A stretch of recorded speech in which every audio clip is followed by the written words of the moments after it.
Well, this morning we're going to continue a series we started last week. The title of the series is simply Gratitude. Gratitude, and it's a three-part series. Last week our message was titled Pay It Forward. Today I want to talk to you about enemies of gratitude. Enemies of gratitude. We have one more week next week, and then in 2 weeks we're going to have a missionary couple, the Sims, James and Melissa Sims, missionaries to Belgium, are going to be here with us along with their children. And so, but today I want to talk to you about enemies of gratitude. And I want to start off by letting you watch this video. It's just about a 30-second video, and it has to do with a sloth. Have you ever seen a sloth? I mean, like in person? I never have, but this is an interesting video, and I'll just tell you, it's a grateful sloth. It's a thankful sloth. So you'll see what I mean. Let's watch this video.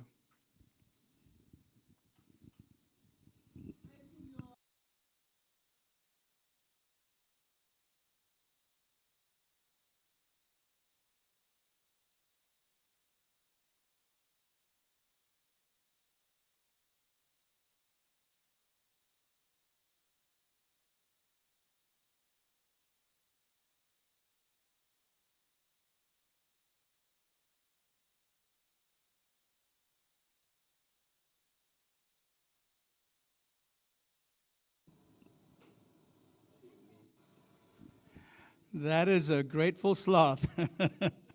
I don't know if I would have the nerve to pick up a sloth. On the other hand, he would have been there a long time trying to cross the road. So that man did him a favor. Even sloths are grateful. Isn't that great? Isn't that wonderful? Even sloths can be thankful. And that's what we're talking about. We're talking about gratitude. And again, if you didn't hear last week's message, if you weren't here, I encourage you to look it up, because we talked about something very important concerning the grace of God, and we talked about how gratitude is about receiving God's grace and then giving God's grace, paying it forward, as it were.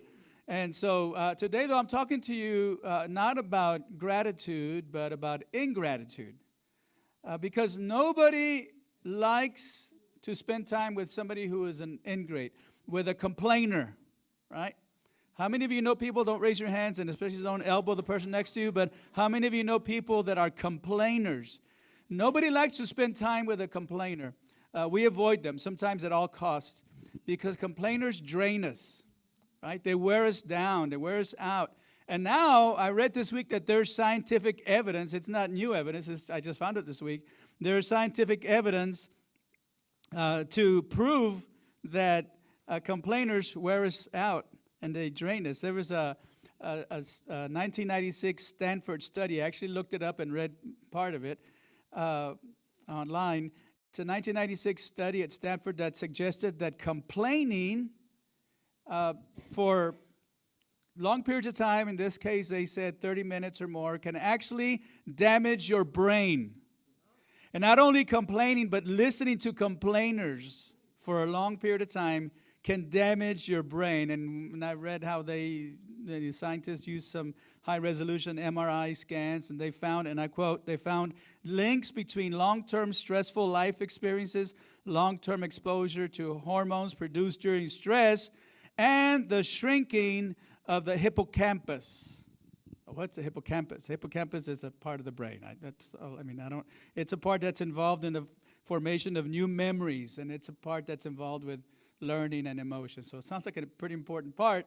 And that part, they suggest in this study, that part will actually shrink that part will shrink if you are subject to somebody complaining, or if you're a complainer. Now, I don't think we need a scientific study to tell us something that we already know, to tell us that we feel bad when we're inundated with complaints from other people for a long time. We feel bad even when we ourselves get into that habit, and then we kind of reflect. We think, why did I say that? And so that's part of ingratitude. Now, the dictionary, Merriam-Webster dictionary, defines ingratitude as a failure or refusal to acknowledge receipt of something good from another. The forgetfulness of or poor return of kindness. So ingratitude, we might say, is a choice not to recognize good and kindness in our lives. The good and kindness that comes from God. It's a choice that we make, that we're not going to recognize the good things in our lives, the kindness of a stranger picking us up off the road and putting us on the tree where we belong, that we're not going to recognize that. And that's ingratitude. And the Bible is filled with stories that come from a heart of ingratitude. Many of them, the most disheartening stories in the Bible begin with a heart of ingratitude. For example, if you know the story of Cain and Abel and how Cain killed his own brother Abel, both brothers brought a sacrifice to God. And the Bible tells us that Abel's sacrifice was acceptable unto God, but Cain's sacrifice was not. And God rejected his offering. God rejected his sacrifice, knowing that his sacrifice, his offering to God, didn't come from a grateful heart. He was going through the motions. See, sometimes we think that God has to accept our praise. And God, who knows our hearts, and He knows what we say in the privacy of our homes, in the privacy of our conversations with people that we want to share a complaint with. He knows that we're really ungrateful. He's not obligated to receive our worship, to receive our offering. He didn't accept Cain's because of that. He rejected his offering. And so then we saw, as a result of that, Cain's ungrateful spirit led to this anger that caused him to kill his own brother. And then what of King David? David the king, David the psalmist, who lived a blessed life, anointed from his teenage years to be the next king of Israel. God gave him, when he became king, much success, a flourishing kingdom. He had lots of provision, everything he needed. But the moment that his gaze shifted away from what God had given him, how God had blessed him, and he allowed his heart to follow his eyes and to look upon a woman that was not his wife, and cause him to covet what he didn't have, in fact he couldn't have. The moment this happened, as an act of ingratitude, and his ungrateful spirit led to him committing, at the very least, adultery. If not, some have said, really that should be assault, because he was a king and he was in power over her, and she's a woman, and I can certainly see that point. And then he committed murder on top of that. So he was forgiven, and it's a beautiful story of his forgiveness, but even with that, the remainder of his reign as king was stained by that sin. All because his focus shifted from what God had done. His focus shifted from the Lord's grace, from the kaddish that we spoke about last week, to what he saw at hand. He forgot everything that he had, every reason that he had to be grateful. And so I would argue this morning that this is a slippery slope, this slippery slope of their sins originating from a heart of ingratitude. And I think that this is really a challenge for us and a danger for us, that if we cultivate a heart of ingratitude, if we cultivate a heart of murmuring and grumbling and complaining, that eventually will lead, there's a slippery slope that will lead to a sin of ingratitude, will lead to another sin that might cause us to fail, that makes us spiritually vulnerable. There's a man who was a well-known British philosopher. His name was David Hume, and he was considered one of the greatest philosophers to write in the English language, because we've got all the Greeks and Socrates and Plato and all those, but this guy wrote in the English language, and people have ranked him up there with those great philosophers. And David Hume once wrote this. He said, "Of all the crimes that human creatures are capable of committing, the most horrid and unnatural is ingratitude."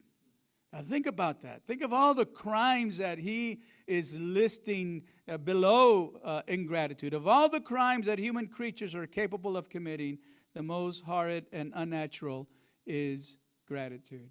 And the danger with ingratitude is that it begins in small ways.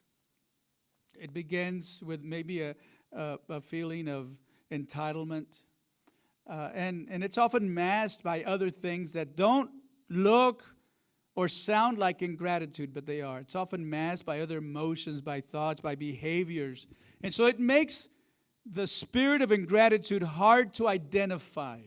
Because if we can identify it, we can work to remove it, but sometimes we can't identify it. But even though it's not a very apparent sin, boy, it can be a very costly sin.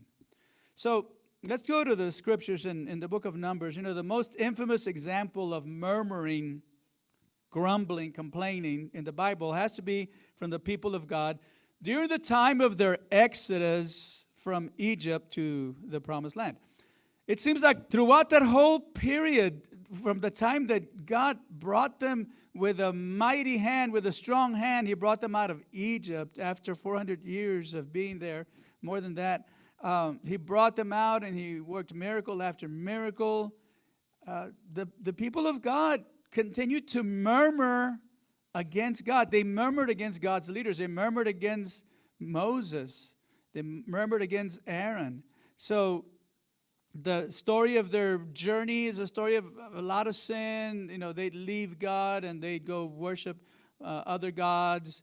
And then they'd come back to God when God would send a judgment. And it was a cycle. But should we be surprised that they were involved in that kind of sin when we understand how ungrateful they were and how God really calls this out? He calls them out on their ingratitude. So it's a little context here. In Numbers 13, we read the story of when Moses sent 12 spies into the land of Canaan. This is the land that God already promised would be theirs for the taking. They were to dispossess the people and possess the people that were there and possess that land. And so the 12 spies went in, and then they came back with a report for Moses and all the people. And the report was, this is a beautiful land. As they said, it's a land that flows with milk and honey. It's a beautiful land, but we can't take it. We can't take possession of it because the people that live there are much stronger than we are. We saw some giants, and we seem like grasshoppers compared to them. And so we can't take the land. Well, of the 12 spies, 10 of them agreed with that. They said, we can't take it. 2 of them, Joshua and Caleb, were the only 2 that said, we can do this. God called us to this. God gave us this land, and it's our job to possess it. We can go in and take this land. We can do it because God has given it to us. Well, guess who the people of Israel believed? They chose to believe the 10 spies with this negative report, and this is where they began to murmur against Moses. And we read this in Numbers 14. Look at Numbers 14, beginning with verse 1. That night, all the members of the community raised their voices and wept aloud. All the Israelites grumbled against Moses and Aaron, and the whole assembly said to them, if only we had died in Egypt or in this wilderness. Why is the Lord bringing us to this land only to let us fall by the sword? Our wives and children will be taken as plunder. Wouldn't it be better for us to go back to Egypt? And they said to each other, we should choose a leader and go back to Egypt. So they're grumbling against Moses. They're grumbling against God. He brought us out here to kill us. We were better off in Egypt. Now, wait a minute. Israelites, you weren't better off in Egypt. You were slaves. You were being mistreated. You were given the task of making bricks and without any supplies, without the straw that initially you had. How can you say we were better? It was better for us over there. I mean, that's a spirit of grumbling and complaining, ingratitude against God. In fact, their spirit of murmuring and grumbling and complaining was so bad that here's what God said about them in Numbers 14:27. Look at this. God said, how long will this wicked community grumble against me? See, God knew that they were grumbling against Him. I have heard the complaints of these grumbling Israelites. In other words, when we complain, God hears that. He knows about our ingratitude. He knows about our murmuring. And He said, I have heard the complaints of these grumbling Israelites. And He calls them wicked, making it clear that even though they're murmuring against Moses, they're saying, let's choose another leader. We don't like this leader.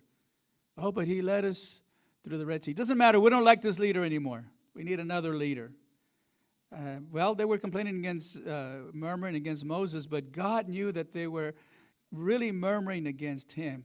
So then Moses steps in, and he had this to say to them in Numbers 14:9. Moses was a great leader. He was an incredible leader. So what he has to say here is right on, but notice how they reacted against him. Numbers 14:9 and 10. Only do not rebel against the Lord, and do not be afraid of the people of the land, because we will devour them. Their protection is gone, but the Lord is with us. Do not be afraid of them. But the whole assembly talked about stoning them. Now he's just saying to them what God had to do, what God had led them to do, what God had prepared for them to do. And yet their reaction is they wanted to stone him. The whole assembly talked about stoning them. Then the glory of the Lord appeared at the tent of meeting to all the Israelites. Imagine that. It took the glory of God, it took the presence of God to appear to stop these rebellious people from going any further, from sinning further by stoning Moses and Aaron. It was this rebellion, in fact, this ingratitude, this murmuring and complaining was so bad that none of those people actually made it into the promised land. Not the 10 spies that brought the negative report, not the assembly. It was only Joshua and Caleb and a new generation. So here's what I want us to remember today. Last week we spoke about gratitude is recognizing and receiving the grace of God, and then granting it, returning it to God in praise. Remember that? We receive the grace of God, we return it to God in praise, and we give it to others, extending the grace that we also received. So I want you to know this. To murmur, grumble, and complain is to reject the grace of God. This is why we started last week talking about Thanksgiving is not just expressing thanks, articulating thanks with our words. Thanksgiving is not just saying thank you, but Thanksgiving is actually recognizing that we receive God's grace. It's actually receiving God's grace first.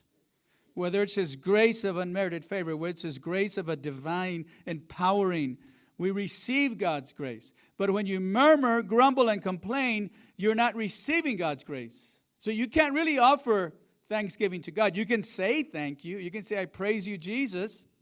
But those words are empty. They're empty because you haven't really received the grace of God. And that's got to be the first step to then return it to God in praise, as read in the Psalms last week, and to give God's grace to others the same way we received it.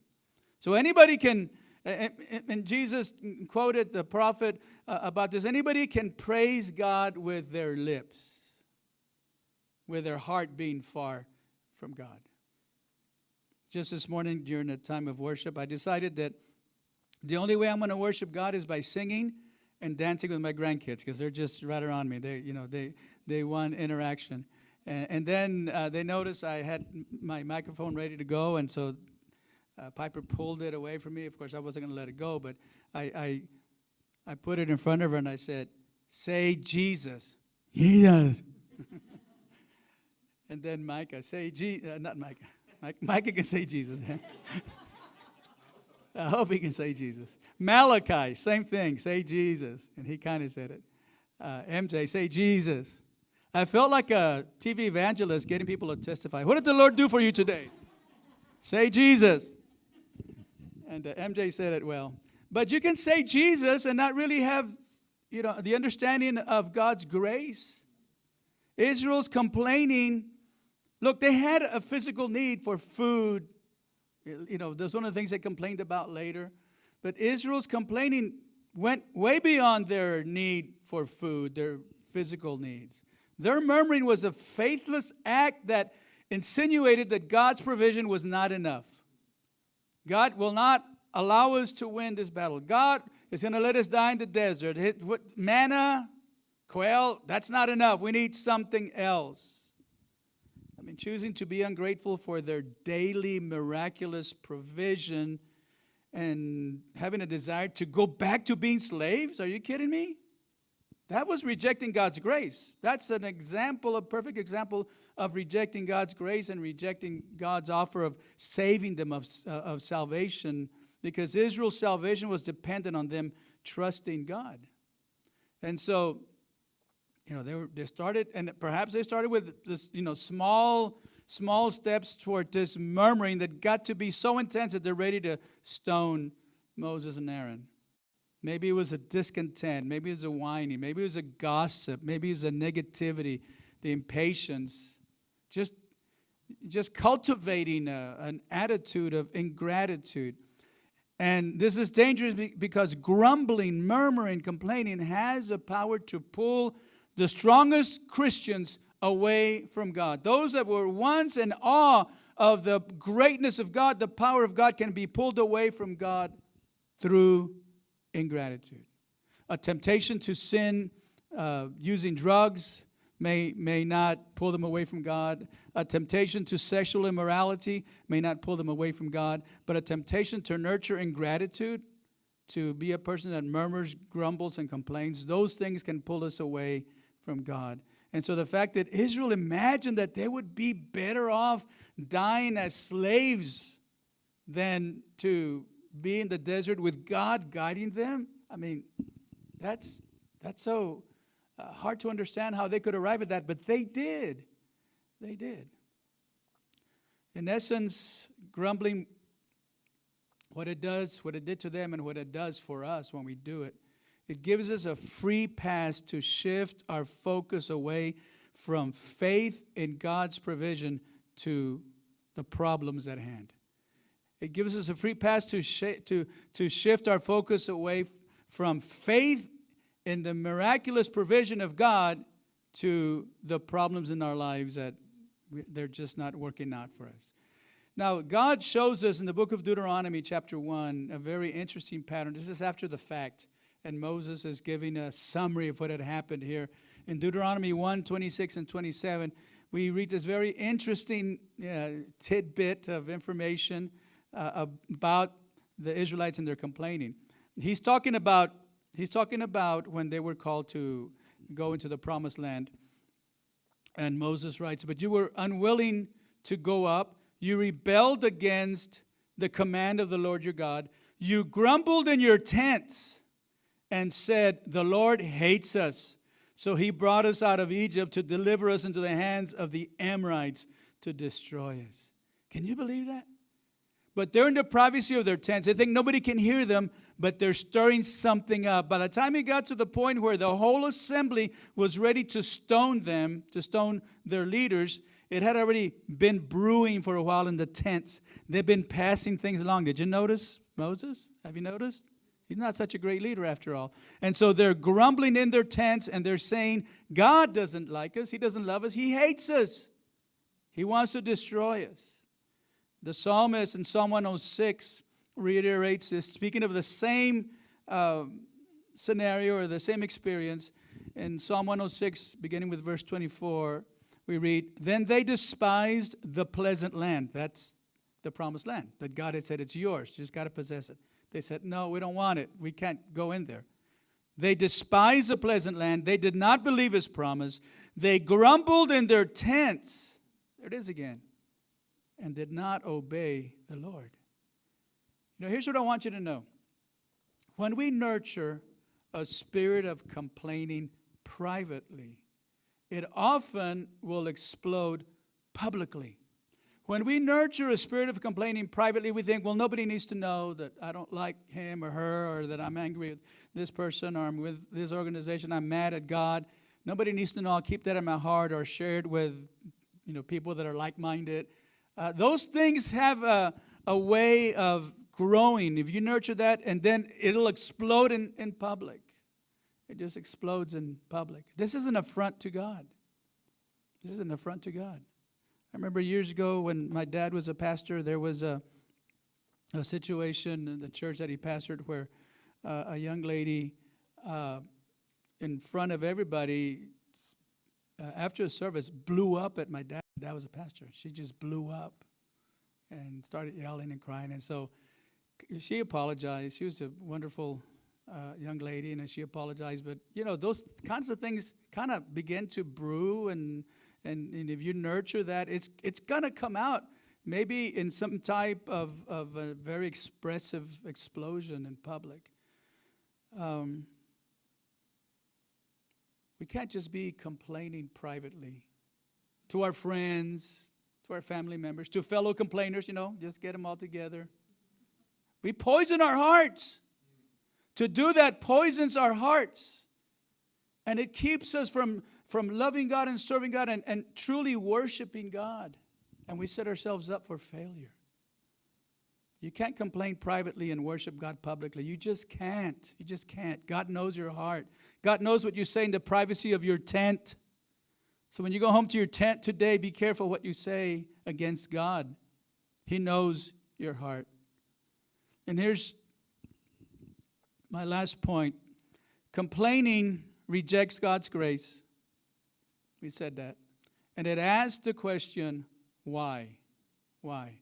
Now, I certainly don't mean that we're never allowed to ask God why. I mean, it's something we do. God, why? I'm asking myself this question as I was praying for Pastor Walt in the middle of the night.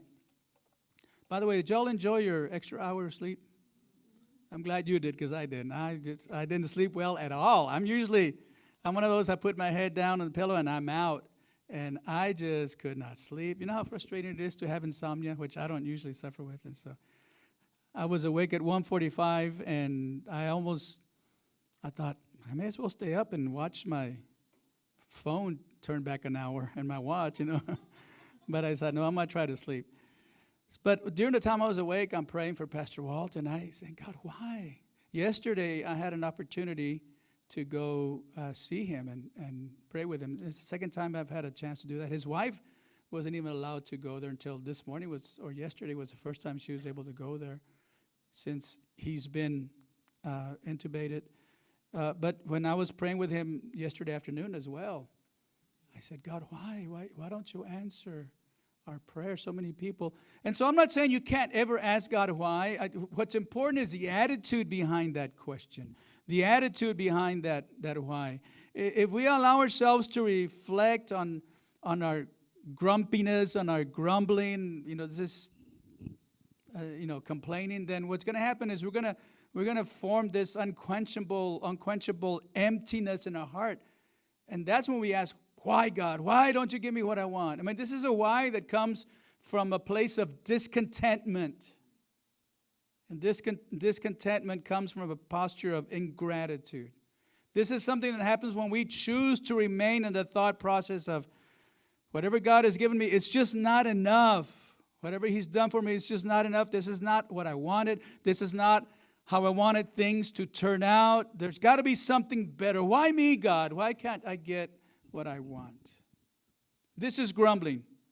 When the Israelites were hungry in the desert and they complained about how they didn't have any food, and God sent them manna from heaven, God's food, and they said, I don't want manna. I don't want manna. I want something else. Then they complained they didn't have meat, so God sent them quail, and then they said, we don't want quail. We want something else. We don't want what God has given us. We don't want manna. We don't want quail. That's grumbling. When you say, God, I know you've blessed me, but just one more thing. Just one more thing. So I think we need to ask ourselves this question today. Is there a sense of discontentment in our hearts, in our souls? I mean, do we find ourselves stuck in the why? Why, God? Why can't you do this for me? That's a place of reflection we all need to arrive. That we all need to arrive. But let me tell you, there's good news. There's good news. Because grumbling doesn't have to be the end. Grumbling doesn't have to have the final say in our lives. God's grace is bigger than our grumbling. God's grace surpasses our grumbling. And what I mean is that He's gracious to forgive us when we look to Him, when we reflect and recognize, I sure do complain a lot. I sure am really negative a lot, knowing that I serve a great God. Now, I'm not saying don't ever deny, don't ever, or admit, I should say, anything bad. You just deny the bad. And I remember years ago I was teaching about this, and I made a comment about, when you think that you have to deny everything, like you don't want to say you have a headache. No, I don't have a headache. It's pounding, but no, I don't have a headache. You don't want to admit it. Now, first of all, if you don't admit it, then how are you going to believe that God has healed you? But I made a comment about how, that's kind of a Christian Science belief. You just deny the pain, deny the problem. Everything's great. And sometime later, I forget what the conversation was with Sister Emma. And she was talking, and she says, because after all, we're not Christian Scientists, right? And she had a way of saying that and just kind of looking at and smiling at me like, yeah, I'm glad you're listening. Thank you. But, we don't, I'm not saying we have to deny all the bad, but I'm just saying you have to know that God's grace and power are bigger. And He's gracious to forgive, and we can begin to move toward gratitude if we've been stuck in ingratitude through murmuring, grumbling, and complaining. So ask yourself this question, just to finish up this morning. How can I move the needle forward in my life to become a grateful person? How can I move the needle forward? How can I do that today? How can I do it this week? Practice gratitude. Practice expressing gratitude in your day. Include a gratitude practice. And don't just do it in November. Lots of people do it in November, and that's great.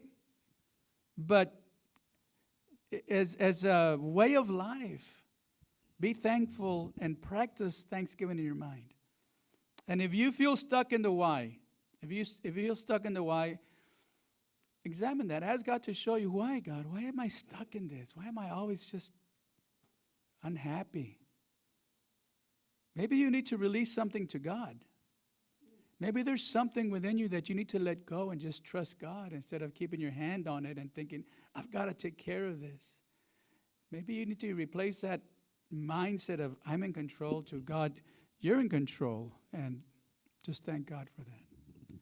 And the beauty of the gospel of grace is just that it's a freedom that's based on God's grace. God's grace. You don't have to earn your way into a spirit of grace or into a posture of gratitude. You receive grace anytime. That's the beauty of God's grace. You receive God's grace anytime and you walk in it. So you've had a lifetime of being negative and just waiting for the other shoe to drop, that type of approach to life. It's just going to get worse. Okay, that's fine. Doesn't matter how long it's been. You can always receive God's grace and then walk in that grace and gratitude. And that's what I want to challenge you to do today. The enemies of gratitude are murmuring, grumbling, and complaining. They're incompatible with grace and incompatible with gratitude. But I know that we have a lot to be thankful for. And sometimes in church, it's easy to think about those things. But what about come Monday? Do you still have a lot to be thankful for? When you get up and go to work, do you still have a lot to be thankful for? When things aren't clicking in your relationships, you're having to work through an issue, there's some kind of chaos in your relationships. Sometimes we got to go through that tunnel of chaos in relationships to come out at the end, the other side where there's light. Embrace those moments and thank God that you can work through those moments with His help. And so today I just want to invite you to pray as we turn to the Lord for help in becoming men and women who are thankful and who express their thanksgiving, who return their thanksgiving to God in praise. Can you imagine if this place, everybody who comes here, come to worship, can you imagine if we come having nurtured gratitude during the week and we come ready to return God's grace to Him through praise and return God's grace to each other? Can you imagine what kind of church this would be? An exciting church, an excited church, a blessed church. And that's what we can be. That's what God calls us to be. Would you bow for prayer at this time? Heavenly Father, I just come before you today, Lord, to thank you for your word. There's so much for us to learn, Father, and sometimes I surprise myself at how much I still have to learn and how far I still have to go. But I thank you that you are faithful to teach us, and your grace changes us. Your grace allows us to receive forgiveness. God, I pray that you would just teach us, help us to be filled with gratitude. Yes, trouble will come. Yes, we might even say, God, why don't you answer my prayer? Why is this happening? But the attitude behind that, let it be one of continued trust in you. And then, like Job, we might say, though he slay me, yet will I trust him. That's the kind of worship that we want to give to you, a thankful, a grateful worship. So today, Father, we want to just thank you for that. Thank you for that in our prayer. Thank you for that in our song. And thank you for that in our lives this week. We pray in Jesus' name.